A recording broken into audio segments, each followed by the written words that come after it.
श्रीपुरुषसूक्तम् सहस्रशीर्षा पुरुषः सहस्राक्षः सहस्रपात् स भूमिम् विश्वतो कृत्वा अत्यधिष्ठद्दशाङ्गुलम् पुरुष एवेदगुम् सर्वम् यद्भूतम् यश्च भव्यम् उतामृतत्वशेषानः यदन्नेनातिरोहते एतावानस्य महिमा अतोच्छायागोश्च पुरुषः पादोऽस्य विश्वाभूतानि त्रिपादस्य अमृतम् दिवे त्रिपादोर्ध्ववदैः पुरुषः पादोऽस्येह भवात्मनः ततो विश्वन्यक्रामतो सहसनासने अभि तस्माद्विराडजायत विराजो अधिपूरुषः स जातो अश्चरिष्यत पश्चाद्भूमिमथो पुरः यत्पुरुषेण हविषा देवा यज्ञमतन्वत वसन्तोऽस्यासीदाज्यम् ग्रीष्मयुग्मः शरद्धविः सप्तास्यासन् परिथयः त्रिसप्तः समिधः कृताः देवा यज्ञम् तन्वानाः अबद्धम् पुरुषम् पशुम् तम् यज्ञम् बर्हिषि प्रोक्षन् पुरुषम् जातमग्रतः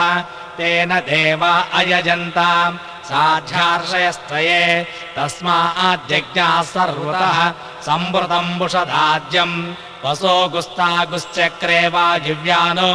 आरण्यान् ग्राम्याश्च ये तस्माज्जज्ञाः सर्वतः अचः सामानि जज्ञरे छन्दागुंसि जज्ञरे तस्मात् अजस्तस्मादजायत तस्मादस्व अजायन्त एके चोभयादतः यावोह जज्ञरे तस्माज्जाता अजावयः यत्पुरुषम् यददुः कतिधा व्यकल्पयन् मुखम् किमस्य कौ बाहु का भोरोपादावुच्येते ब्राह्मणो अस्य मुखमासेत् बाहुराजन्यः कृतः ऊरो तदस्य यद्वैश्यः पद्भ्यागुम् शूद्रो अजायत चन्द्रमा मनसो जातः चक्षुः सूर्यो अजायत मुखादिन्द्रश्चाग्निश्च प्राणाद्वायुरजायत नाभ्यासीदन्तरिक्षम् श्रेष्णो जोसमवर्तत पद्भ्याम् भूमिर्दिशस्तोत्रात् धालोकागुम् अकल्पयन् वेदाहमेतम् पुरुषम् महान्तम् आदित्यवर्णम् तमसस्तु पारे सर्वाणि रूपाणि विचित्यधीरः नामानि कृत्वाभिवदन्यदास्ते धाता पुरस्ताद्यमुदा जहार शक्रप्रविद्वान् प्रविदश्च तस्रः तमेवम् विद्वानमृतैः भवते नान्यः पन्था अयनाय विद्यते यज्ञेन यज्ञमयजन्त देवाः तानि धर्माणि प्रथमान्यासन् देहनाकम् महिमानः सजन्ते यत्र पूर्वे साध्या सन्ति देवाः अभ्यः सम्भूत पृथिव्यैरसाश्च विश्वकर्मणः समवर्तताधि तस्य त्वष्टावितद्रूपमेते तत्पुरुषस्य विश्वमाजानमग्रे वेदाहमेतम् पुरुषम् महान्तम् आदित्यवर्णम् तमसः परस्तात् तमेवम् विद्वानमृतैः भवते नान्यः पन्था विद्यतेनाय प्रजापतिश्चरति गर्भे अन्तः अजायमानो बहुधा विजायते तस्य धीराः परिजानन्ति योनिम् मरीचीनाम् पदमिच्छन्ति भेदसः यो देवेभ्य आतपते यो देवानाम् पुरोहितः पूर्वो यो देवेभ्यो जातः नमो रुचाय ब्राह्मये रुचम् ब्राह्मम् जनयन्तः देवा अग्रे तदब्रुवन् यस्त्वैवम् ब्राह्मणो विद्यात् तस्य देवा असन्वसे ह्रीष्टते लक्ष्मीश्च पत्नो अहोरात्रे पार्श्वे नक्षत्राणि रूपम् अस्विनो व्यात्तम् इष्टम् मनिषाण अमुम् मनिषाण सर्वम् मनिषाण तच्छं योरावृणेमहे गातुम् यज्ञाय गातुम् यज्ञपतये दैवे स्वस्तिरस्तु नः स्वस्तिर्मानुषेभ्यः ऊर्ध्वम् जिगातु भेषजम् सन्नो अस्तु द्विपदे सञ्चतुष्पदे ॐ शान्तिः शान्तिः शान्तिः।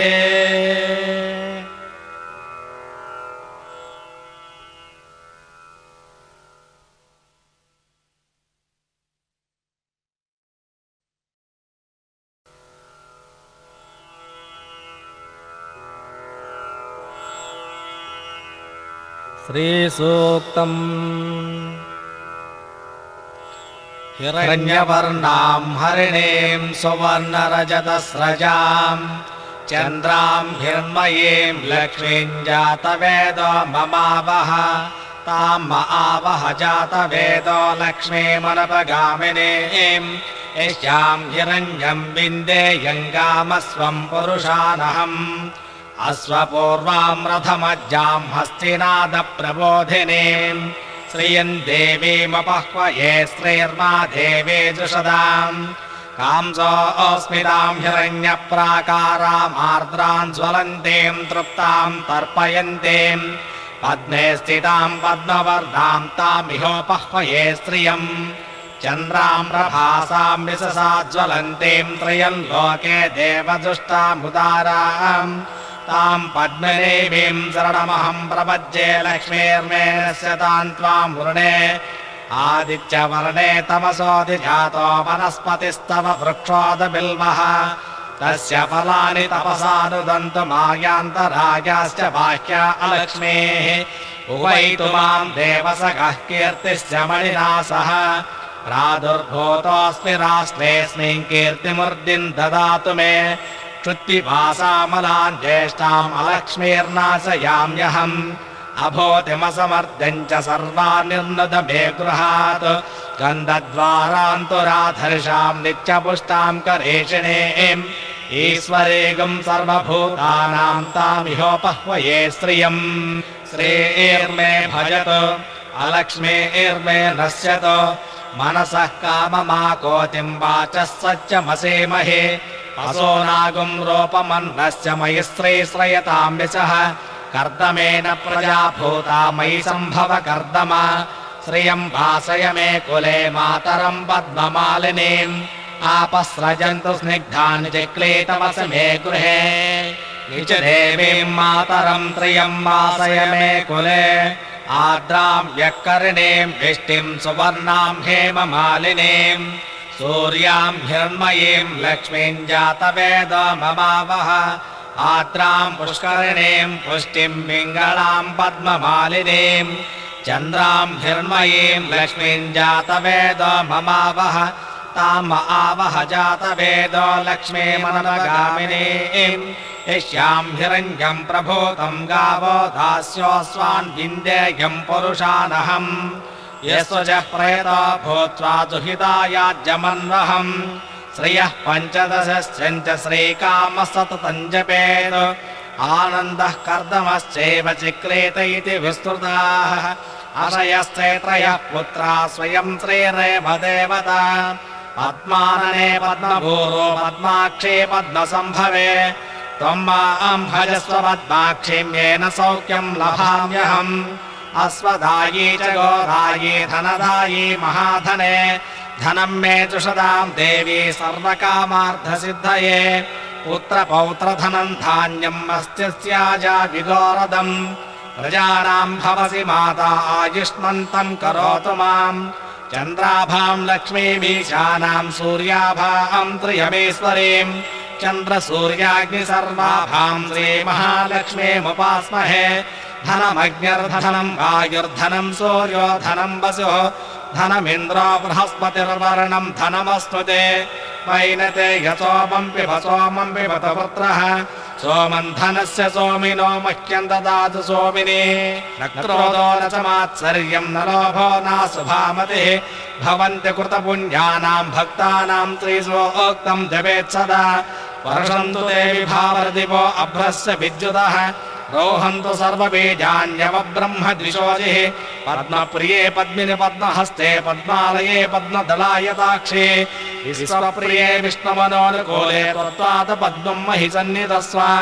यासा पद्मासनस्ता विपुलकटितटी पद्मपत्रा यताक्षी गम्भीरावर्तनाभिस्तनमरणपिता शुभ्रवस्तोत्तरीय लक्ष्मीर्दिव्यैर्गजेन्द्रैर्मणिगणकचितैः स्नापिता हेमकुम्भैः नित्यं सा पद्महस्ता मम वसतु गृहे सर्वमाङ्गल्ययुक्ता लक्ष्मीं क्षीरसमुद्रराजतनयां श्रीरङ्गधामेश्वरीं दासे भूतसमस्तदेववनितां लोकैकदीपाङ्कुरां श्रीमन्मन्थकटाक्षलब्धविभवद्ब्रह्मेन्द्रगङ्गाधरां त्वां त्रैलोक्यकुटुम्बिनीं सरसिजां वन्दे मुकुन्दप्रियां सिद्धलक्ष्मीर्मोक्षलक्ष्मीर्जयलक्ष्मी सरस्वते श्रीलक्ष्मीर्वरलक्ष्मीश्चा प्रसन्ना मम सर्वदां वराङ्कुशोपासनभीतिमुद्रां करैर्वहन्तीं कमलासनस्ताम् आलार्ककोटिप्रतिभान्विनेत्रां भजेऽहमम्बां जगदीश्वरीं तां सर्वमङ्गलमाङ्गल्ये शिवे सर्वार्थसाधिके शरण्ये त्र्यम्बके देवे नारायणि नमोऽस्तुते महालक्ष्मी च विद्महे विष्णुपत्न्यै च धीमहि तन्नो लक्ष्मी प्रचोदयात्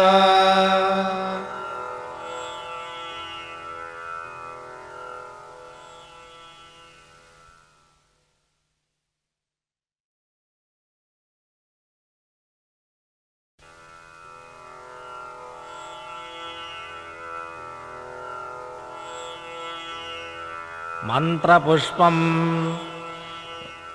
ॐ धाता परस्ताद्यमुदा जहारा शक्रप्रविद्वान् प्रतस्य तस्रः तमेवं विद्वानमृतयः भवते नान्यः पन्था अयनाय विद्यते सहस्रशीर्षं देवं विश्वाक्षं विश्वशम्भुवम् विश्वन्नारायणं देवमक्षरं परमं पदम् विश्वतः परमान् नित्यं विश्वन्नारायणगुं हरिम् विश्वमेवेदं पुरुषस्तद्विश्वमुपजीवते पतिं विश्वस्यात्मेश्वरगुं शाश्वतगुं शिवमच्युतम् नारायणं महाज्ञेयं विश्वात्मानं परायणम् नारायणपरो ज्योतिरात्मा नारायणः परः नारायणपरं ब्रह्म तत्त्वन्नारायणः परः नारायणपरो ध्याताध्यानं नारायणः परः यश्च किञ्चिज्जगत्सर्वं दृश्यते श्रूयतेऽपि वा अन्तर्बहिश्च तत्सर्वं व्याप्य नारायणस्थितः अनन्तमव्ययं कविगुं समुद्रेऽन्तं विश्वशम्भुवम् पद्मकोशप्रतीकाशगुं हृदयं चाप्यथोमुखम् अथो निष्ट्यापि तस्यान्तेनाभ्यामुपरितिष्ठते ज्वालमालाकुलं भाते विश्वस्यायतनं महत् सन्ततगुं शिलाभिस्थलं वत्याको ससन्निभम् तस्यान्तेषु सरगं सूक्ष्मं तस्मिन् सर्वं प्रतिष्ठितम् तस्य मध्ये महानग्निर्विश्वाच्यर्विश्वतोमुखः स्वाग्रभुग्युवजन् तिष्ठन्नाहारमजरः कविः श्रियगोधमदस्यायैरस्मयस्तस्य सन्तता सन्तापयति स्वन्देहमापादलमस्तकः तस्य मध्ये वह्निशिखा अणीयोर्धा व्यवस्थितः नीलतोयतमध्यस्तादुज्ज्वल्लेके बभास्वरा नीवारशोकवत्तन्वी पीतावा स्वच्छणोपमा तस्याः शिखाया मध्ये परमात्मा व्यवस्थितः स ब्रह्म स शिवः स हरिश्चेन्द्रः सोऽक्षरः परमस्वराट् योपां पुष्पं वेद पुष्पवान् प्रजावान् पशुमान् भवते चन्द्रमा वा अपां पुष्पम् पुष्पवान् प्रजावान् पशुमान् भवते एवं वेद योपामायतनं वेद आयतनवान् भवते अग्निर्वा अपामायतनम् आयतनवान् भवते यो अग्निरायतनं वेद आयतनवान् भवते आपो वा अग्निरायतनम् आयतनवान् भवते एवं वेद योपामायतनं वेद आयतनवान् भवते वायुर्वा अपामायतनम् आयतनवान् भवते यो वायोरायतनं वेद आयतनवान् भवते आपो वै वायोरायतनम् आयतनवान् भवते एवं वेद योपामायतनं वेद आयतनवान् भवते असंवैतपन्नपामायतनम् आयतनवान् भवते यो मुष्यतवत आयतनं वेद आयतनवान् भवते आपो वा अमुष्यतवत आयतनम् आयतनवान् भवते एवं वेद योपामायतनं वेद आयतनवान् भवते चन्द्रमा वा अपामायतनम् आयतनवान् भवते यश्चन्द्रमस आयतनं वेद आयतनवान् भवते आपो वै चन्द्रमस आयतनम् आयतनवान् भवते एवं वेद योपामायतनं वेद आयतनवान् भवते नक्षत्राणि वा अपामायतनम् आयतनवान् भवते यो नक्षत्राणामायतनं वेद आयतनवान् भवते आपो वै नक्षत्राणामायतनम् आयतनवान् भवते एवं वेद योपामायतनं वेद आयतनवान् भवते पर्जन्यो वा अपामायतनम् आयतनवान् भवते यः पर्जन्यस्यायतनं वेद आयतनवान् भवते आपो वै पर्जन्यस्यायतनम् आयतनवान् भवते एवं वेद योपामायतनं वेद आयतनवान् भवते संवत्सरो वा अपामायतनम् आयतनवान् भवते यः संवत्सरस्यायतनं वेद आयतनवान् भवते आपो वै संवत्सरस्यायतनम् आयतनवान् भवते एवं वेद यो त्वनाभं प्रतिष्ठितां वेद प्रत्येव तिष्ठते किं तद्विष्णोर्बलमाहुः कादिप्तिक्यं परायणम् एको यद्धारयद्देवः रेजते रोदसे मुभे पाताद्विष्णोर्बलमाहुः अक्षराब्धिरुच्यते त्रिपदाद्धारयद्देवः यद्विष्णोरेकमुत्तमम् आतनुष्व प्रतनुष्व उद्धमाधमसन्धम आदित्ये चन्द्रवर्णानां गर्भमादेयः पुमानो इतस्य खगं सूर्यगतं चन्द्रमसेर्सङ्कृधे वारादं जनयाग्रेग्निम् एकोर्द्रमुच्यते राजाधिराजाय प्रसंह्य साहिने नमो वयं वै श्रवणाय कुर्महे समे कामाय मह्यम् कामेश्वरो वै श्रवणो ददातु कुबेराय वै श्रवणाय महाराजाय नमः ॐ तद्ब्रह्म ॐ तद्वायुः ॐ तदात्मा ॐ तत्सत्यम् ॐ तत्सर्वम् ॐ तत्पुरोर्नमः अन्तःशरदिभूतेषु गुहायां विश्वमूर्तिषु त्वं यज्ञस्त्वं वषट्कारस्त्वमिन्द्रस्त्वं रुद्रस्त्वं विष्णुस्त्वं ब्रह्मः त्वं प्रजापतिः त्वं तदापः भोजो धीरसोऽमृतं ब्रह्मभूर्भुवत्सुवरोम् ईशानः सर्वविद्यानाम् ईश्वरः सर्वभूतानां ब्रह्माधिपतिर्ब्रह्मणोऽधिपतिर्ब्रह्मा शिवो मे अस्तु सदा शिवो तदगं सत्यं परं ब्रह्म पुरुषं कृष्णपिङ्गलम् ऊर्ध्वरेतं विरूपाक्षं विश्वरूपाय वै नमो नमः नारायणाय विद्महे वासुदेवाय धीमहि तन्नो विष्णुः प्रचोदयात् तत्पुरुषाय विद्महे महादेवाय धीमहि तन्नो रुद्रः प्रचोदयात् हरिः ओम्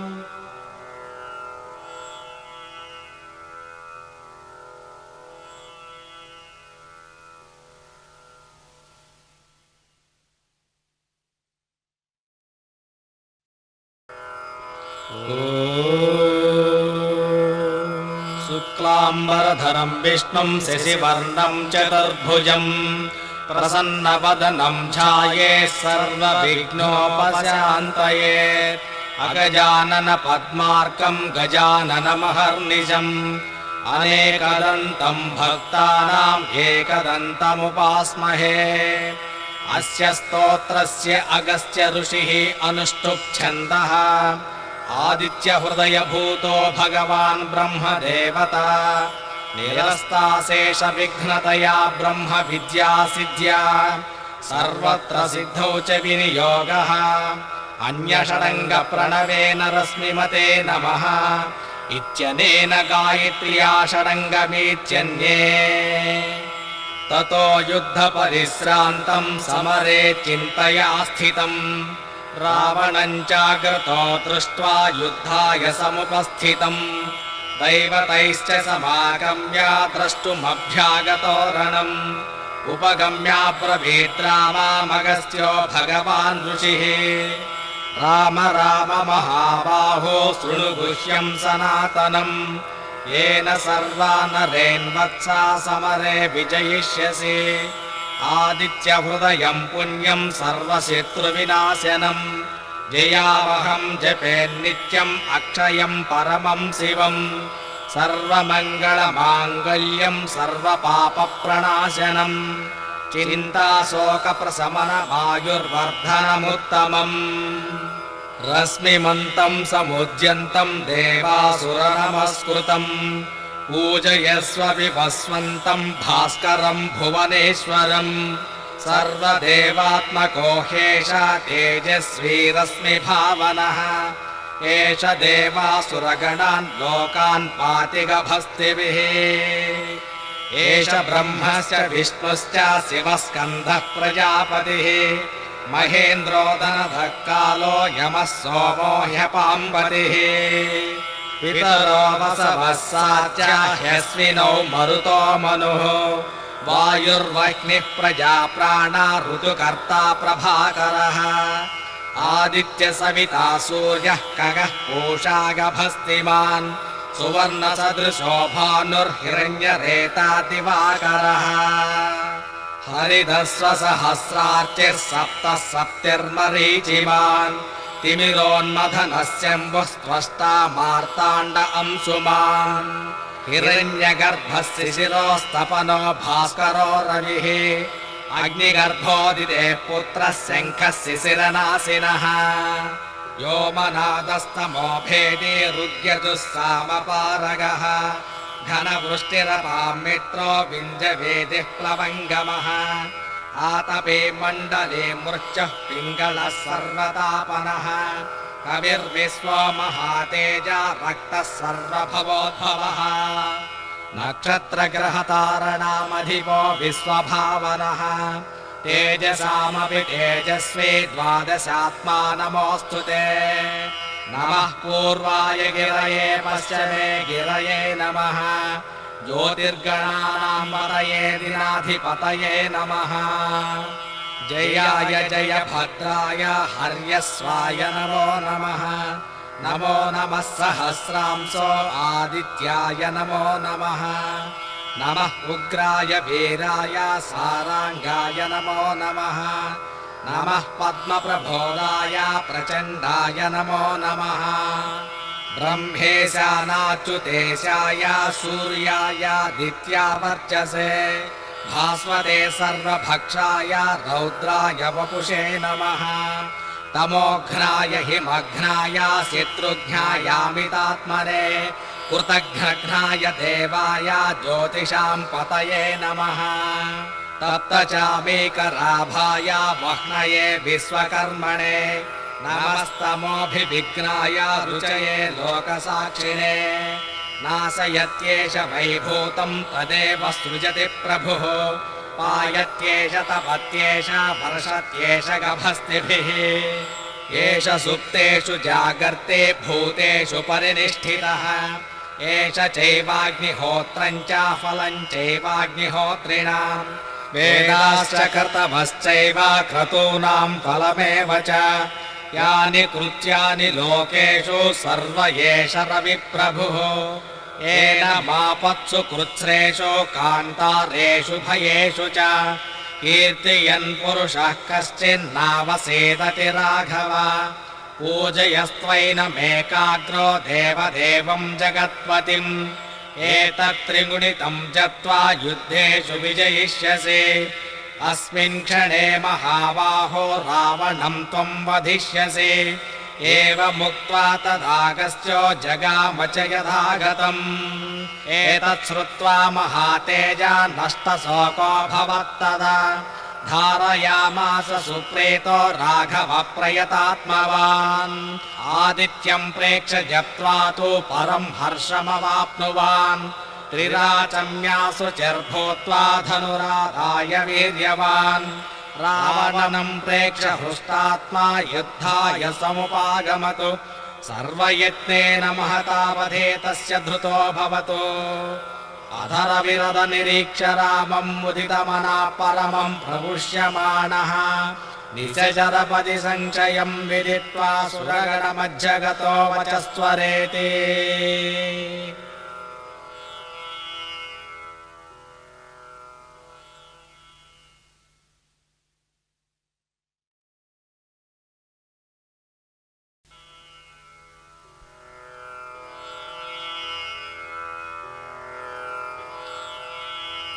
श्रीसूर्यस्तोत्रम्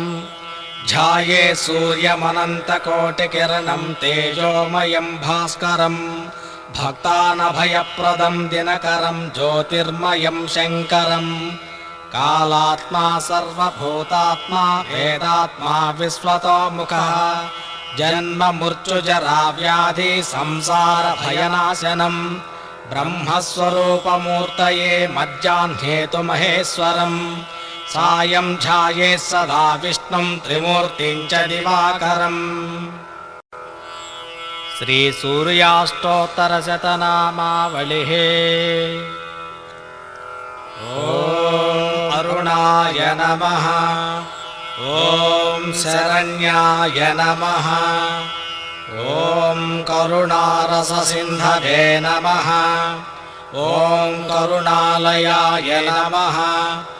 ॐ अनन्ताय नमः ॐ इनाय नमः ॐ विश्वरूपाय नमः ॐ इज्वाय नमः ॐ इन्द्राय नमः ॐ भानवे नमः ॐ इन्दिरामञ्जिरान्ताय नमः ॐ वन्दनीयाय नमः ॐ ईशानाय नमः ॐ सुप्रसन्नाय नमः ॐ सुशीलाय नमः ॐ सुवर्चसे नमः ॐ वसुप्रदाय नमः ॐ आर्तरक्षकाय नमः ॐ आदित्याय नमः ॐ आदिभूताय नमः ॐ अच्युताय नमः ॐ उज्जत्किरणज्वालाय नमः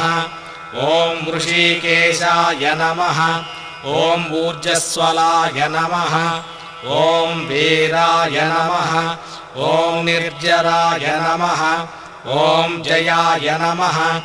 ॐ ऊरुद्वयभावनाय नमः ॐ ऋषिवन्ध्याय नमः ॐ वृक्षचक्रचराय नमः ॐ मृदुस्वभावचित्ताय नमः ॐ वसवे नमः ॐ वासुदेवाय नमः ॐ उज्ज्वलाय नमः ॐ उग्ररूपाय नमः ॐ ऊर्ध्वगाय नमः ॐ विवस्वते नमः ॐ पुष्कराक्षाय नमः ॐ शान्ताय नमः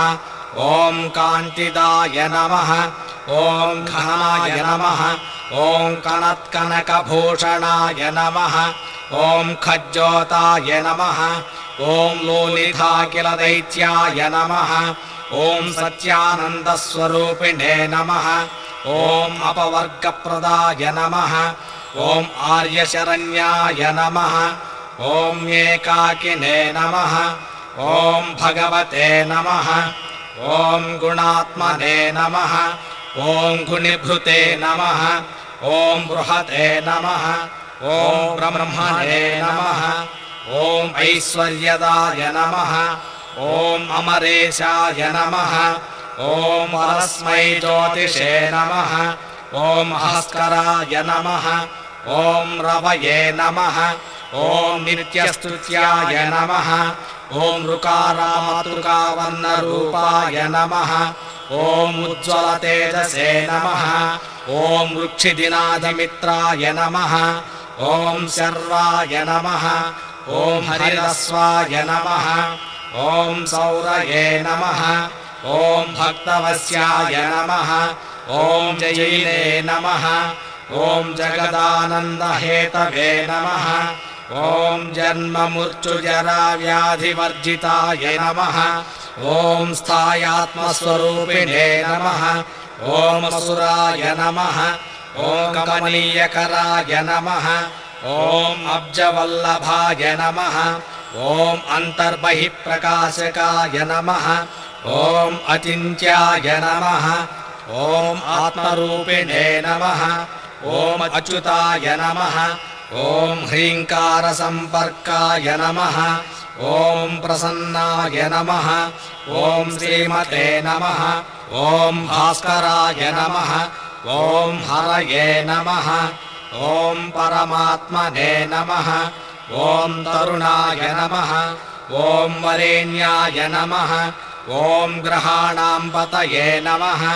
ॐ भास्कराय नमः ॐ आदिमध्यान्तरहिताय नमः ॐ सौख्यप्रदाय नमः ॐ सकलजगतां पतये नमः ॐ सूर्याय नमः ॐ कवये नमः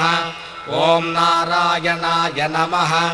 ॐ परेशाय नमः ॐ तेजोरूपाय नमः ॐ हिरण्यगर्भाय नमः ॐ श्रेयसे नमः ॐ भक्तसुखप्रदायिने नमः ॐ निखिलागमवेद्याय नमः ॐ नित्यसत्याय नमः ॐ श्री छाया उषादेवी समेता श्री सूर्यनारायणाष्टोत्तरशतनामावलिः सम्पूर्णम्।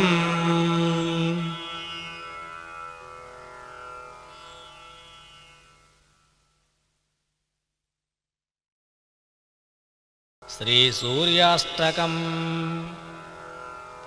आदिदेव नमस्तुभ्यं प्रसीद मम भास्कर दिवाकर नमस्तुभ्यं प्रभाकर नमोऽस्तु ते सप्तास्वरथमारूढं प्रचण्डं कश्यपात्मजं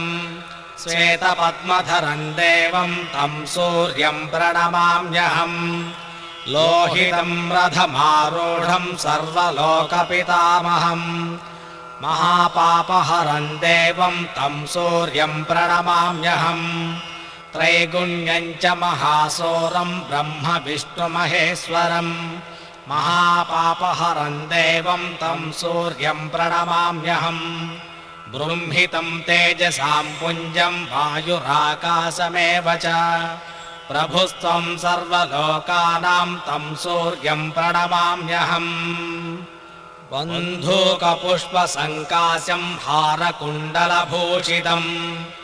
एकचक्रधरं देवं तं सूर्यं प्रणमाम्यहम् विश्वेशं विश्वकर्तारं महातेजः प्रदीपनं महापापहरं देवं तं सूर्यं प्रणमाम्यहम् श्रीविष्णुं जगतां नाथं ज्ञानविज्ञानमोक्षदम् महापापहरं देवं तं सूर्यं प्रणमाम्यहम् सूर्याष्टकं पठेन्नित्यं ग्रहपीडाप्रणाशनम् अपुत्रो लभते पुत्रं दरिद्रो धनवान् भवेत् अमिषं मधुपानं च यः करोति रवेर्दिने सप्तजन्म भवेद्रोगे जन्म जन्म दरिद्रता स्त्रीतैलमधुमांसानि संत्यजेद्यो रवेर्दिने नव्याधिशोकदारिद्र्यं सूर्यलोकं संगच्छति इति सूर्याष्टकं सम्पूर्णम्।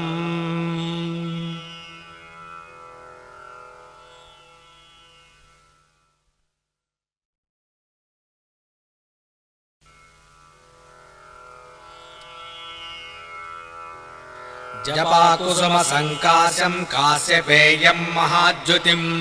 तमोरि सर्वपापघ्नं प्रणतोऽस्मि दिवाकरम् दधिशङ्खकतुषाराभं क्षीरार्णवसमुद्भवम् नमामि शिशिनं सोमं शम्भोर्मकुटभूषणम् धरणे गर्भसम्भूतं विद्युत्कान्तिसमप्रभम् कुमारं शक्तिहस्तं तं मङ्गलं प्रणमाम्यहम् प्रियङ्गुलिकाश्यामं रूपेण प्रतिमं बुधं सौम्यं सौम्यगुणोपेतं तं बुधं प्रणमाम्यहम् देवानां च ऋषीणां च गुरुं काञ्चनसन्निभं बुद्धिमन्तं त्रिलोकेशं तन्नमामि बृहस्पतिम् हिमकुन्दमृडालाभं दैत्यानां परमं गुरुं सर्वशास्त्रप्रवक्तारं भार्गवं प्रणमाम्यहम् नीलाञ्जनसमाभासं रविपुत्रं यमाग्रजं छायामार्ताण्डसम्भूतं तन्नमामि शनैश्चरम् अर्धकायं महावीरं चन्द्रादित्यविमर्दनम् सिंहिकागर्भसम्भूतं तं राहुं प्रणमाम्यहम् पलाशपुष्पसङ्काशं तारकाग्रहमस्तकम् रौद्रं रौद्रात्मकं घोरं तं केतुं प्रणमाम्यहम् आदित्याय च सोमाय मङ्गलाय बुधाय च गुरुशुक्रशनिभ्यश्च राहवे केतवे नमः।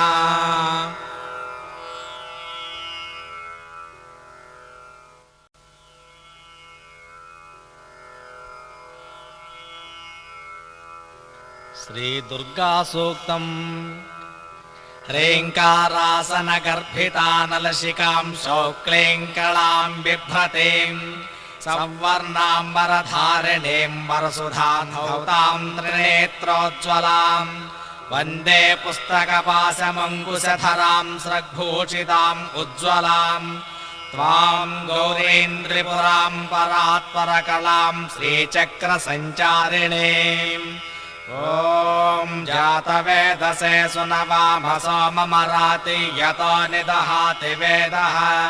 स नः परुषदति दुर्गाणि विश्वानावेव सिन्धुं दुरितात्यग्निः तामग्निवर्णां तमसा ज्वलन्तीं मयि रोचनीं कर्मफलेषु जुष्टाम्